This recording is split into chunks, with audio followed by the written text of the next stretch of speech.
بسم الله الرحمن الرحيم إنا أعطيناك الكوثر فصل لربك وانحر فصل لربك وانحر فصل لربك وانحر إن شانئك هو الأبتر. الحمد لله الذي جعل الأضحية عبادة من العبادات الظاهرة. ọpẹ́ fún Ọlọ́run ọba wa Allah, ọba tó ṣe ìmọ̀ pẹran léyà al-udhiyya tó ṣe ní ọ̀kan nínú àwọn ẹ̀sìn tá a máa fi súnmọ́ Ọlọ́run ọba wa nataqarrabu biha ila Allah. Ọlọ́run ọba Allah gbé ẹran léyà kalẹ̀ fún wa yí pé tá a bá ti ń pa á máa ga nípò lọ́dọ̀ Ọlọ́run, á máa gba aládá lọ́dọ̀ Ọlọ́run ọba wa. Ọba tó ṣe bẹ́ẹ̀ fún wa, ọba náà lọ́ba tá a dúpẹ́ fún. wassalatu wassalamu ala nabiyyina Muhammad. Àánú Ọlọ́run ọba ìkẹ́ Ọlọ́run kó bá Ànábì wa Muhammad wa ala alihi wa sahabi ajma'in, kó bá gbogbo àwọn aráalé àtàwọn sàhábà rẹ̀ àti gbogbo àwọn ẹni rẹ̀. Ẹ̀yọ́ máa yá mi nínú ẹ̀sìn wa, níta fẹ́ fi bá ní sọ̀rọ̀ òun náà ni al-udhiyatu fadiluha wa ahkamuha wal hikmatu fiha. Ẹran léyà àti ọlá tó wà fún ká máa pa ẹran léyà. Lẹ́yìn náà àwọn ìdájọ́ wo ló sọ̀rọ̀ mọ́ ẹran léyà. Ọlọ́run ọba Allah ó ní ká pa ẹran léyà, àwọn ìdájọ́ ẹ̀sìn wo ló sọ̀rọ̀ mọ́. Ẹ̀yọ́ máa yá mi nínú ẹ̀sìn wa, al-udhiyatu, ẹ̀yọ́ máa yá mi, ẹran léyà pípa hiya ma yudhbahu min al-ibli wal-baqari wal-ganami yawma an-nahri wa ayyam at-tashriq taqarruban ila Allah ta'ala. Ètò wọn ń pè ní ẹran léyà òun náà ni gbogbo ẹran tá a bá dún ní àárọ̀ ọjọ́ ọdún àtàwọn ọjọ́ mẹ́ta lẹ́yìn ọjọ́ ọdún tá ń pè ní ayyamu tashriq. Bóyá ràkúnmí la dún ni àbí màálù ni àbí àgbò ni àbí ewúrẹ́ ni, èyí tá a bá pa nínú mẹ́rẹ̀ẹ̀rin yìí láàárọ̀ ọjọ́ ọdún àtàwọn ọjọ́ mẹ́ta lẹ́yìn ọjọ́ ọdún, láti ẹ̀pá àfi ń súnmọ́ Ọlọ́run ọba, àfi ń wojú rere Ọlọ́run, àfi gba ládá lérí ẹ̀, òun náà ni wọ́n ń pè ní ẹran léyà. Ẹ̀yọ́ mayami, ẹran léyà tá a wá wí yìí dínú wa ìbádà, ẹ̀sìn ni. Báwa ṣe ń pẹran ẹran léyà tá a fi ń súnmọ́ Ọlọ́run ọba, tá a fi ń tẹ̀lé àṣẹ Ọlọ́run, bẹ́ẹ̀ náà ni àwọn olóòṣà, àwọn abọ̀rìṣà, àwọn náà ń pẹran fún àwọn òòṣà wọn. Bẹ́ẹ̀ bá wọn pẹran fún Ọlọ́run ọba yóò máa jẹ́ ìjọsìn. Tẹ́yìn bá ti mú ẹran lọ́bì kan tó lè pẹran fún òòṣà kan yóò máa jẹ́ ẹbọ. Ẹni bá ti ń pa nǹkan ẹlẹ́mìí fún nǹkan kan yàtọ̀ sí Ọlọ́run ọba, onítọ̀hún ó ti ń ṣẹbọ. Ẹran léyà pípa kò kí ṣẹbọ lọ́dọ̀ títí wa, àwa tá jẹ́ mùsùlùmí òdodo, ẹran ẹ̀sìn ni. Ọlọ́run pa wá láṣẹ, Ọlọ́run ọba Allah sọ nínú al-Qur'an al-Karim, suratul Kawthar, a'udhu billahi minash shaitanir rajim. Ọlọ́run ọba ní fasalli li rabbika wanhar. Ìrẹ Muhammad, ìwọ àtàwọn ìjọ rẹ, fasalli li rabbika, ẹ kírun ìdí fún Ọlọ́run, wanhar, kó o sì pẹran, kẹ́ ẹ pẹran fún Ọlọ́run. As-salah wan-nahar, irun ẹ̀sìn ni Ọlọ́run pàṣẹ. An-nahar, kápẹran léyà ẹ̀sìn lòun náà Ọlọ́run pàṣẹ rẹ̀. Ló ṣe jẹ́ pé suratul Kawthar níbẹ̀ ni ẹ̀rí wà fáwọn mùsùlùmí òdodo tá ń pẹran ipe tá ń ṣe àṣẹ látọ̀dọ̀ Ọlọ́run ọba wa ni. wal-udhiyatu, ẹ̀rí ẹran léyà tá a wí sha'iratu min sha'airid-din, ó jẹ́ ọ̀kan nínú àwọn àmì tá a fi mọ̀ pé yẹn lẹ́sìn nínú àwọn ẹ̀sìn tọ́lọ́ ń gbé kalẹ̀, tó jẹ́ pé tẹ̀yìn bá ń ṣe á lè máa pè yẹn lẹ́lẹ́sìn. Ọlọ́run bá ní wal-budna ja'alnaha lakum min sha'airillah. Ọlọ́run bá ní ẹran ta ní kẹ́ dádùbúlẹ̀ kẹ́ pa, àwọn ẹran ta ní kẹ́ pa yẹn agbé kalẹ̀ fún yín kó máa jẹ́ ẹ̀sìn fún yín, àmì ẹ̀sìn ni. Ẹni bá ti lẹ́sìn yóò máa pẹran léyà, nítorí pé ìpẹran léyà ó wà nínú ẹ̀sìn. Ọlọ́run bá ní lakum fiha khair, Ọlọ́run bá ní orí ń bẹ fún yín o, lakum fiha khair, Ọlọ́run bá ní orí ń bẹ nínú ẹran tẹ́ fẹ́ pa yẹn. Ìwọ tó fẹ́ mówó jáde tó fẹ́ pẹran léyà ọ̀rọ̀ ju ni o, nítorí pé wọ́n nìkan ló dá ṣiṣẹ́, ìwọ nìkan ló dá ẹran, àmọ́ wọ́n nìkan kọ́ jẹ́ ọ̀jẹ̀ ń bẹ ọ̀fà àwọn tálíkà ọ̀fà àwọn ará àdúgbò. Lakum fiha khair, Ọlọ́run bá ní orí ń bẹ. Alákọ̀ọ́kọ́ nínú àwọn oore táàrí nínú ẹran léyà òun náà ni pé ìbáàdà ni. Ẹni bá ti sin Ọlọ́run ọba Allah san lẹ́san lérí ìbáàdà yẹn. Ẹ̀yọ́ màá yá mi, nínú àwọn oore tó wà ń bẹ òun náà ni pé ìbáàdà ma'jura, ìbáàdatun ma'juratun alayha. Ọlọ́run ọba Allah yóò fún wa ní ládá lérí ẹran tá a pa yẹn, ọ̀gá nípò lọ́dọ̀ Ọlọ́run, ó kò nípò kan bọ́ sípò míì lọ́dọ̀ Allah subhanahu wa ta'ala tó bá pa ẹran léyà. Nígbà tó kírun tán náà ni ọba ti ń kírun wasjudu waqtarib, wọ́n máa súnmọ́ Ọlọ́run. Ẹran léyà náà tó ọba ti ń pa wọ́n máa súnmọ́ Ọlọ́run ọba Allah, torí pé Ọlọ́run bá ní fasalli li rabbika wanhar. Ó yá pa ẹran kó o sì kírun kó o pa ẹran. níbo di tẹ̀lé àṣẹ ọlọ́run ọba yẹn ọlọ́run ọba Allah yóò gbé ọ̀gá nípò lọ́dọ̀ ọlọ́run ọba Allah subhanahu wa ta'ala. nínú àwọn ìdí pàtàkì tí ọlọ́run ọba Allah fi ní apàléyà òun náà ní pé ọlọ́run ọba Allah fẹ́ dán wa wò ó fẹ́ wo báwo ni a ṣe ṣe tá a bá wà nínú àdánwò. ọlọ́run ọba Allah wá gbé ìrántí anabi Ibrahim wá fún wa. anabi wa Ibrahim alayhi salatu wa salam nígbà tó di pé ọmọ rẹ̀ dàgbà ọlọ́run ọba Allah fẹ́ dán wò ọlọ́run ní ìwọ Ibrahim lọ lè pa ọmọ rẹ̀ ọmọ tó ti dàgbà. anabi Ibrahim alayhi salatu wa salam ó wá rọ́jú torí àdánwò ńlá ni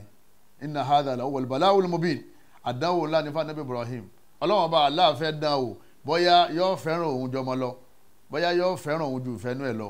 anabi Ibrahim rọ́jú ó fẹ́ pa ọmọ lóòótọ́ nítorí ọlọ́run bá aláwa ní má pa ọmọ akànfẹ́ dán wò ni eléyìí yóò jẹ́ kẹ́ni kọ̀ọ̀kan wa náà ká gbà pé inú àdánwò tá a wà yẹn ọlọ́run bá aláwa fẹ́ dán wa wò ni ọlọ́run fẹ́ mì ọ́ ò gbọ́dọ̀ ṣubú tó bá ti ṣubú ò ti jábọ́ wájú ọlọ́run gbogbo tọ́lọ́run bá aláwa fi ń dán wa wò tẹ́mi rẹ̀ kọ̀ tí ń bọ̀ ọ́nú jẹ́ tí ń pa ọ́ lẹ́kún máa rọ́jú ọlọ́run bá Allah subhanahu wa ta'ala yóò padà dùn ọ́nú lérí ẹ̀ bó ṣe dùn anabi Ibrahim nú tọ́jú pé kò padà wá pọ̀ ọmọ rẹ̀ mọ́ àgbò lọ́lọ́run wá fi rọ́pò fún látara sùúrù tó ṣe àti ìtẹ̀láṣẹ ọlọ́run.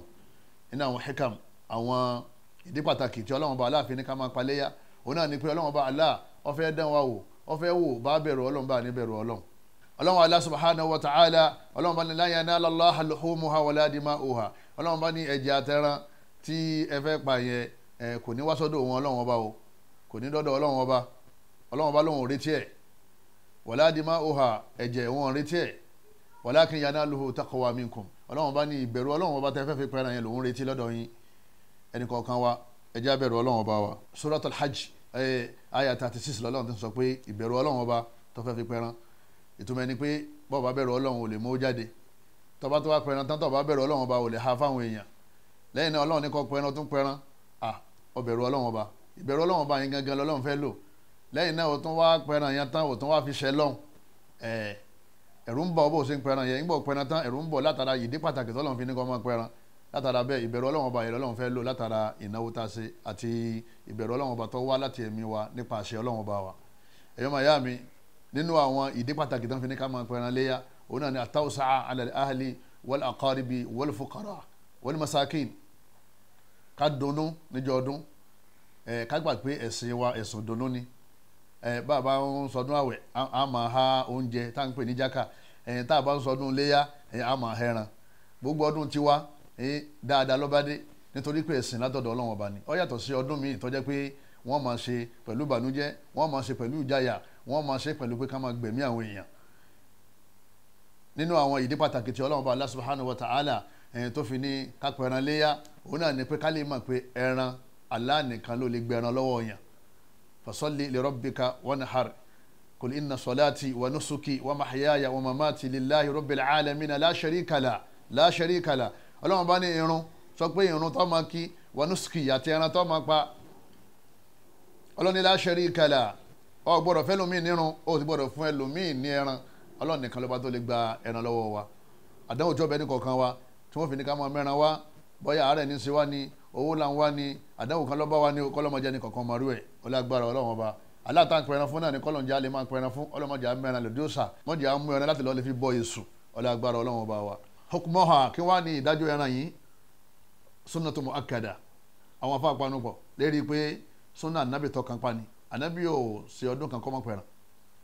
ẹni tó bá pa ayọ́ gbalada tọ́pọ̀ lọ́dọ̀ ọlọ́run Allah subhanahu wa ta'ala ẹni tí ó bá wá pa kò ní ìyà kan tí ó jẹ lọ́dọ̀ ọlọ́run ọba njọ́ kìyàmà àmọ́jọ́ tí ẹni tó pa ẹran bá ń gbalada kò wọn ò ní rí nǹkan kan gbàǹjọ́ náà sunna muakkada sunna tó kan pani sọjá gbogbo ẹni tó ọlọ́run ọba aláàbá kẹ́ yóò dà kọ́pọ̀ ẹran léyà nítorí pé ẹ̀sìn ọlọ́run ọba ni lẹ́yìn náà ìtọrẹ àánú fún gbogbo àwọn tí ò ní ni. shurutul udhiya àwọn májẹ̀mú tó so mọ́ ẹran léyà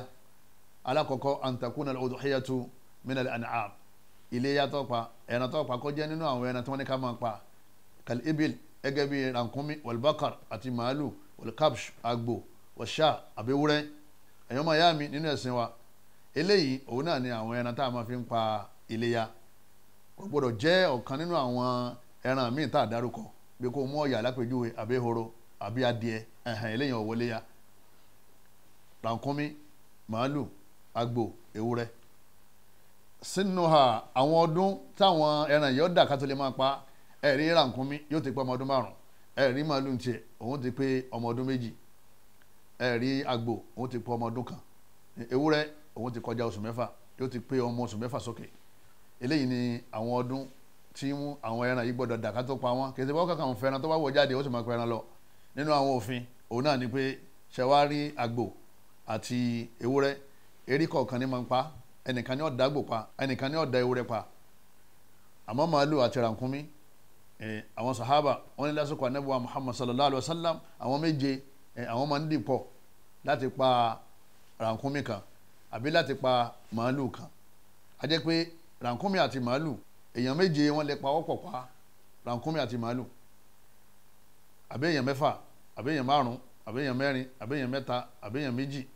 àbí èèyàn kan ẹnìkan lè dá pa màálù ẹnìkan lè dá pa ràkúnmí táwọn méje bá wá dáwó papọ̀ tí wọ́n pa ràkúnmí àbí wọ́n pa màálù gbogbo wọn gbà ládàá iléyá àbáwọn mẹ́fà àbáwọn márùn àbáwọn mẹ́rin mẹ́ta méjì àbẹ́nìkan ẹ̀yọ́ màyá mi nínú ẹ̀sìn wa nínú àwọn òfin an takuna al-udhiyatu khaliyatan min al-uyub rí àwọn ẹran tá a fẹ́ pa ìyàwó dáadáa kì í ṣe gbogbo ẹran tá a bá ti rí náà lára kọjá pé kò sí láì fi lára ẹ̀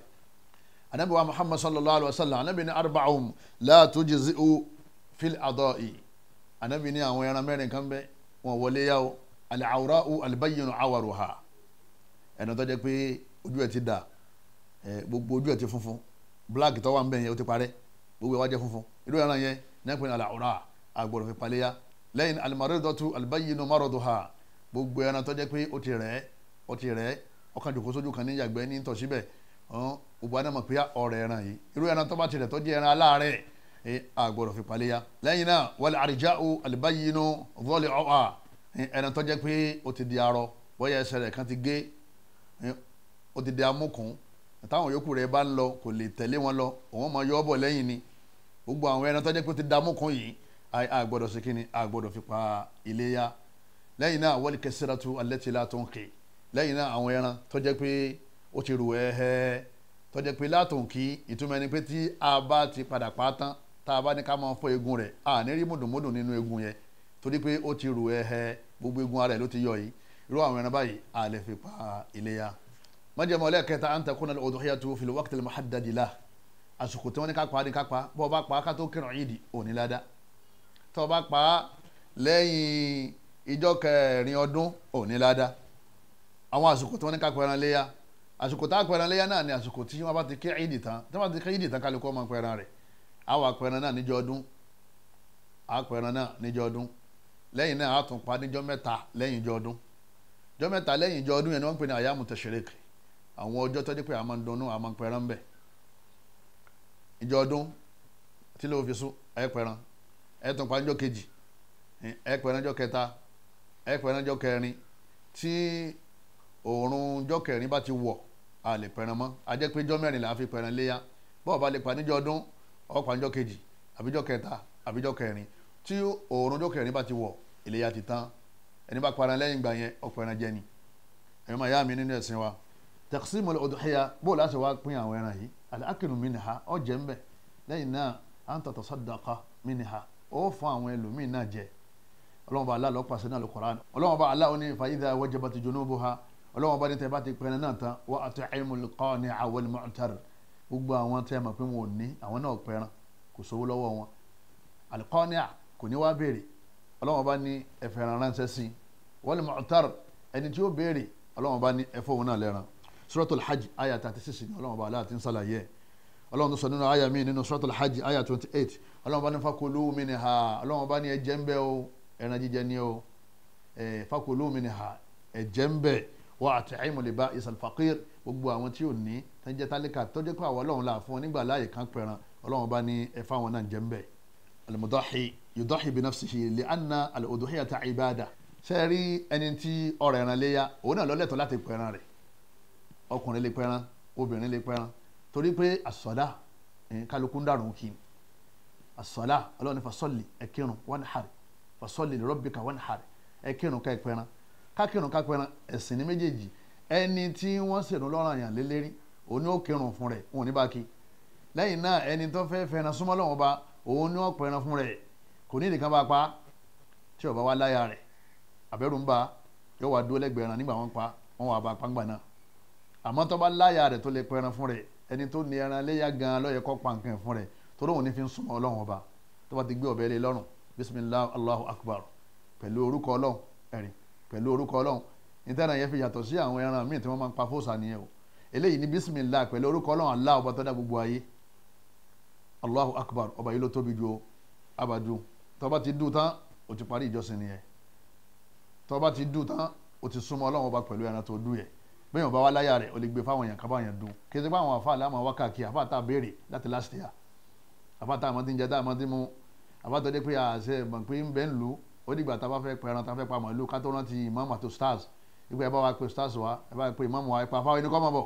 òun náà wọn bó jalajala pẹ̀lú jalabíà owó ìsàlápàtà warathatul anbiya ìyàn àfa ní àfẹ́sìn tí wọ́n máa jíṣẹ́ ọlọ́run iṣẹ́ ọlọ́run balẹ̀ àfa ẹ̀sìn gbà kì í ṣe iṣẹ́ alápàtà táfà bá wá ráyè tó bá ràn ọ́ lọ́wọ́ tó bá dú ọkàn ràn ọ́ lọ́wọ́ ni àmọ́ ò ní bu ẹran kan wá fún lẹ́ran pé ẹran tẹ bá mi dúró ẹgbà fún yìí ẹgbẹ́sẹ̀ ẹran yìí kẹ́ fi dí owó iṣẹ́ tó yẹ kẹ́ gbà tó bá jẹ́ àwọn tó fẹ́ gbowó lọ́wọ́ ẹ̀ àwọn tó fẹ́ dúnra wọn lè gbowó lọ́wọ́ yẹn ọ gbọ́dọ̀ fi ẹran nínú ẹran tọ́pa yẹn kọ́ wá fi dí owó tó fẹ́ gbà ó fún lówó iṣẹ́ rẹ̀ lẹ́yìn náà tó bá lè bùn lẹ́ran ó bùn lẹ́ran tó bá sì lè bùn tó kálukú ọmọ bá tiẹ̀ lọ. òmìnira sunnatul mustahabba nínú àwọn sunna tí a fẹ́ an yumsika almudahi ata yauda min al-eid ẹni tó fẹ́ pẹran inú súnà tó dáa tá a gbọ́dọ̀ mọ́ ṣe tá a gbà ládẹ̀ òun náà ni pé ká má jẹun láàárọ̀ ká tó lọ eid tá a bá wá darí dé wa ya'kula min udhiyatihi kọjá pé ẹran tá a bá pa ẹ̀dọ̀ rẹ̀ ni o ibì kan nínú ara ẹran náà ni o òun láàmú ìlàáfi kọ́kọ́ fi jẹun àárọ̀ àní jẹun lọ eid fáwọn tá a bá fẹ́ pẹran ni o ẹ̀rọ àwọn tó dé pé àlẹ́ ẹran pa súnà yẹn ò sí lérí àwa ẹ̀yọ́ mayami nínú ẹ̀sìn islam ẹni bá ṣe bẹ́ẹ̀ yọ gbà ládàá rẹ̀ òmìnira sunnatul mustahabba òun náà ni irun ara wa pẹ̀lú ìkànnà ọwọ́ wa nígbà tí oṣù Sulhijja bá ti lé ká má gé mọ́ ká má mú kú mọ́ fáwọn tá a bá láníyàn pa fẹ́ paléyà àwọn tá a láníyàn láti paléyà eléyìí ọ̀kan wa ṣẹlẹ̀ àwọn tá a fẹ́ paléyà nínú sunna òun náà ni pé èékánná rẹ̀ pẹ̀lú irun orí rẹ̀ àtàwọn arun abíyá rẹ̀ àtàwọn arun tó wà lára rẹ̀ ò gbọ́dọ̀ mú kú títí tó fi wá pẹ̀ràn tó bá pẹ̀ràn tán ọ̀sẹ̀ wàá mú kú gbogbo àwọn sálàfù sọ́ọ̀lì náà àwọn ẹni rẹ̀ ọ̀pọ̀lọpọ̀ wọn máa ń ṣe ẹni tí ó bá wá ṣe kò sẹ́sẹ̀ fún ìyẹn ò ní kọ́mọ̀ ní ládàá iléyá ìyẹn ò ní kí ẹran tí ó pa kọ́mọ̀ bá lọ́dọ̀ Ọlọ́run ọba ní pípé àmọ́ tó bá ṣe é kún ládàá rẹ̀ ó tún pọ̀ sí anabi wa Muhammad sallallahu alayhi wa sallam anabi ní idha ra'aytum hilala dhil hijja tẹ́ bá rí pé oṣù Sulhijja ó ti wọlé wa arada ahadukum an yudahi ẹnì kọ̀ọ̀kan yín ti wá lẹ́mìí pé wọ́n pa iléyá falyumsik an sha'rihi wa bashari kọ́mọ́ mu kankan kúrò lára rẹ̀ nínú ọrùn àtẹ̀kánná eléyìí kì í ṣe nǹkan tó gbọdọ̀ di ariwo láwùjọ wa ẹni tó bá ṣe yọ gbà ládẹ ẹni tí ó bá ṣe kò ní kọ́mọ́ ní ládàá iléyá rẹ̀ àmọ́ ẹni tó ṣe yọ gbà ládàá ṣíṣe tó ṣe yẹn bá ṣe bá lọ́dọ̀ àwọn àlùfáà wa nìyẹn abẹ́lẹ́ nínú àánú rẹ̀ kọ́lọ́mọ́sà sàlékún àgbọ́yé ẹnì kọ̀ọ̀kan wọn. òmìnira lè wájiba ala al-mudahi nínú àwọn nǹkan tó dé ọ̀ràn yẹn lérí ẹni tó fẹ́ pẹran òun náà ní pẹran tá a fẹ́ pa yẹn alákọ̀ọ́kọ́ ká má dá aláàmú ká tó pa ìwọ tó ń fẹ́ràn jà yóò dáa kó tètè túbá lọ́dọ̀ Ọlọ́run Ọba yóò dáa kó tètè túbá lọ́dọ̀ Ọlọ́run Ọba torí àti bọ̀tán bú gbogbo ntọ́lọ́run dá tó fi ẹ̀mí síla báwa sì máa ń fìlì àwọn náà máa ń fìlì bẹ́ẹ̀ ẹni bá ń fẹ́ràn jà oye tó ní òun ra ẹran torí kò lè fi jà òun tún fi paléyà ìbádà yẹn Ọlọ́run nígbà lọ́wọ́ ẹ̀ torí pé innamal a'malu binniyat Ọlọ́run bá ti rí àníyàn rẹ̀ kó tó rà lẹ́yìn náà tá a bá fẹ́ pa kápá dáadáa anabi Muhammad inna Allah kataba al-ihsana ala kulli shay gbogbo nǹkan tọ́lọ́run bá aláàdá Ọlọ́run bá aláà ó pàṣẹ ká máa ṣe dáadáa pẹ̀lú wọn fàyíṣà kọtàlítùm gbogbo àtẹ̀yẹ bá pa nǹkan kan fa ahsinu qitla anabi ní ẹ pa dáadáa wàyíṣà dhabahatum tàbá ti fẹ́ dùn nǹkan fa ahsinu dhibha anabi ní ẹ dùn dáadáa wala yuhiddu ahadukum shafrata ẹ sì pọ́n ọ̀bẹ yín kó mú dáadáa kájẹ́ pé ẹ̀kan náà ni yóò dùn lọ́rùn kọ́ máa jẹ́ pé ẹ máa yún arọ́ máa wá ní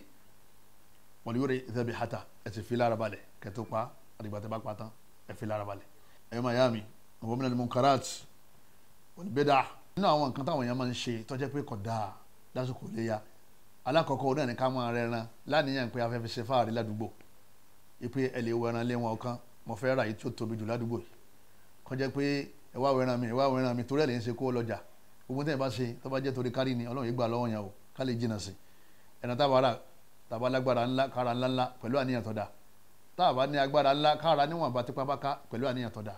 nínú àwọn kan tó kù díẹ̀ káàtó lábala iléyàwó ni ká máa lọ lè jẹ gbèsè ká lè jẹ gbèsè rárá iléyà àbí ká lè yáwó èlé owó nàpò ẹ̀yọ́ máa yá mi ẹran pípa sunna muakkada ni sunna tá a kàn pa ni o ẹni tí ó bá pa kò sí iná tí ó wọ̀ o ẹni pé ládàá ni ò ní gbà káwọ́ á máa lọ lè yá owó tó sì mọ̀ pé ò níbi tó ti san ẹni tó bá mọ̀ pé èmi balẹ̀ pé tí bá yáwó yìí mo níbi tí ti san tó bá dìgbẹ̀yìn oṣù nígbà sálárì ẹnìkan jẹ mí lówó èmi balẹ̀ pé yóò fún mi èyàn lè yáwó láti fi pa àmọ́ wọ́n tó dé pé ò ní ọ̀wọ́n lè jẹ gbèsè ò lágbára ò lè tara bọ̀ wàhálà ájì kan tó jẹ́ òpó ẹ̀sìn wọn lẹ́ni tó bá lágbára ní kọ́lọ́ ká tó wá pẹ́ràn léyà pípa ọlọ́run ọba aláàtí ò ṣe nígbà láàyè lọ́dún láti pa ọdún tí ń bọ̀ ọlọ́run já sọ ọ̀pọ̀lọpọ̀ ọdún èyàn tó pa ńgbà míì wa minal munkarat nínú àwọn tó kù díẹ̀ káàtó láwùjọ wa níjọ ọdún òun náà ni pé ká máa fi ọtí ká máa fi jẹran léyà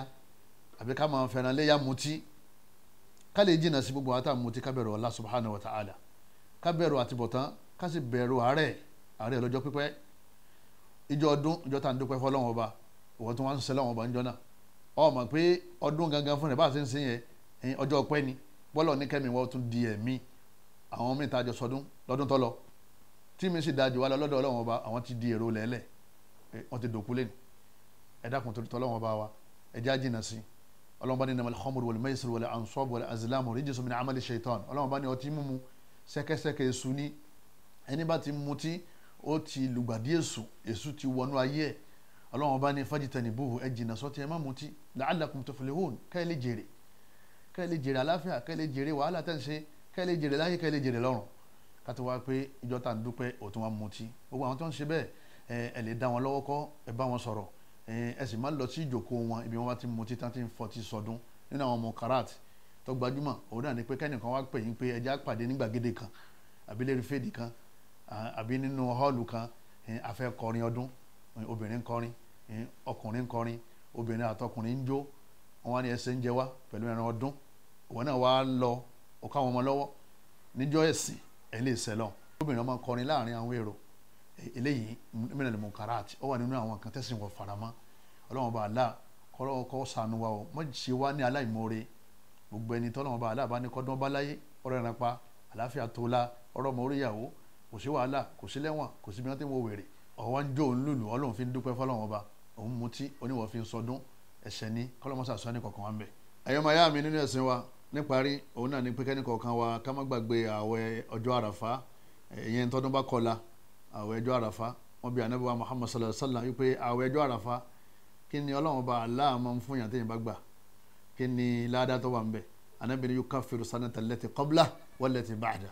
ànábì ní gbogbo ẹni tó bá gbà àwẹ̀ ọjọ́ àràfá àwọn ẹ̀ṣẹ̀ kéékèèké tó bá ṣẹ̀ ní ọdún méjì ọlọ́run ó parẹ́ tó bá ti ń sinú tán ọlọ́run ó parẹ́ tó bá ti ń gbààwẹ̀ yẹn tán àwọn ẹ̀ṣẹ̀ kéékèèké ọdún tó lọ tó ṣẹ̀ tó wà nínú àkọọ́lẹ̀ rẹ̀ wọ́n parẹ́ fún àwọn ẹ̀ṣẹ̀ kéékèèké tí ó ṣẹ̀ tí ń bọ̀ lọ́dún tí ó kọjú sí yẹn ọlọ́run ó parẹ́ fún yóò wá jẹ́ pé àwọn ẹjọ́ kan wọ́n fi pa ẹ̀ṣẹ̀ ọdún méjì rẹ́ fún àwọn ẹ̀ṣẹ̀ kéékèèké ẹ̀yọ́ mayami àwọn ìyàwó wa àwọn ọmọ wa ẹja ara wọn létí kan gbààwẹ̀ àràfá iléyá ní bọ̀ yọ ọlọ́run kọ́lọ́mọ́sà fìyà sínú àwọn tí ó ṣe iléyá náà kọ́lọ́mọ́ fìyà sínú àwọn tí iléyá wọn ti tán tí wọ́n sì ń palẹ̀ mọ́ àti ṣe iléyá kọ́lọ́mọ́ bá aláàkọ́wájá ṣe ọ̀pọ̀lọpọ̀ láyé àṣàdúrà fún orílẹ̀-èdè wa àtàwọn tí wọ́n ń darí wa àti gbogbo àwọn àlùfáà àti gbogbo àwọn olówó àti gbogbo àwọn ọmọ ya lọ́kùnrin lóbìnrin ipe kọ́lọ́mọ́sà já sọdún ayọ̀ wasalaamu alaykum wa rahmatulahi wa barakatuh. لن ينال الله لحومها ولا دماؤها ولكن يناله التقوى منكم كذلك سخرها لكم لتكبروا الله على ما هداكم وبشر المحسنين